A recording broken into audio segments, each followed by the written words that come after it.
Hey guys, how's it going? So I made a mistake recently when it comes to Waveplates. And I figured that's a good segue to make a video about it just to keep other people informed about how much of a letdown it would be to your progression if you mess this up early game. So Waveplates are generally resin. It's basically the energy system in Wuthering Waves. You use Waveplates for all sorts of activities. Like if you want to run boss challenges, weekly challenges, you need to spend wave plates. And wave plates accumulate over time. You gain one wave plate per 6 minutes as long as you're not full.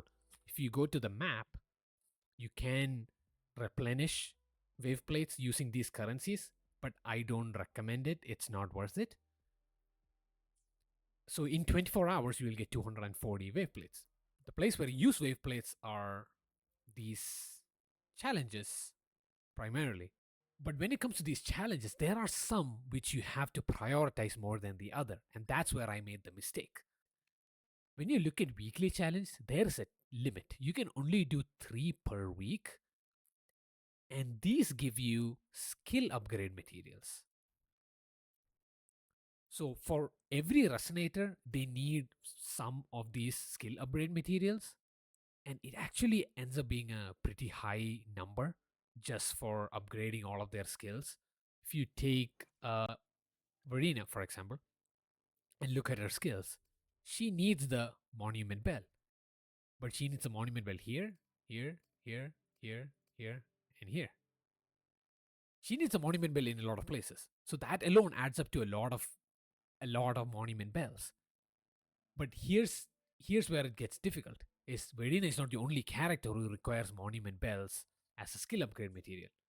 There are other resonators too. I know Kalkaro requires it too. I don't have them, so I cannot show you. But that puts a dent on our progression because upgrading skills is a big DPS difference, right? And if you have to wait multiple weeks to just get enough materials to upgrade your skills for your resonators, that's a really big dent in progression. I would suggest prioritizing the weekly challenges first on how when you spend your wave plates. Do these, make sure you do all three of them depending on which one you need. Um, you unlock more depending on how far you progress. I recently finished the story, so I have a total of three now.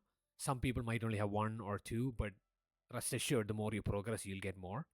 Once you're done with that, I would go to the Resonator Ascension materials via the boss challenge and do all of these bosses. Of course, this also benefits your union level because the first time you clear one of them, you get a first clear reward, which is much higher, like, more union EXP and a bunch of other materials. So I would prioritize the weekly challenge, then the boss challenge, and if you have any left, use it on the tacit field or the simulation challenge, depending on what you would need. But at this point in the game, please do not make this mistake of spending it elsewhere and keeping it at cap like what I'm doing right now. This is a bad thing. Make sure you use them for whatever you need, especially the weekly challenge. Do them 3 times, and this way you'll have enough materials to upgrade your resonators easily.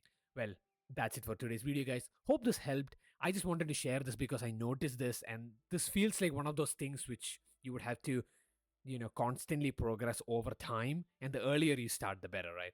With this, hope you're enjoying Wuthering Waves, and I'll see you guys in the next one. Peace.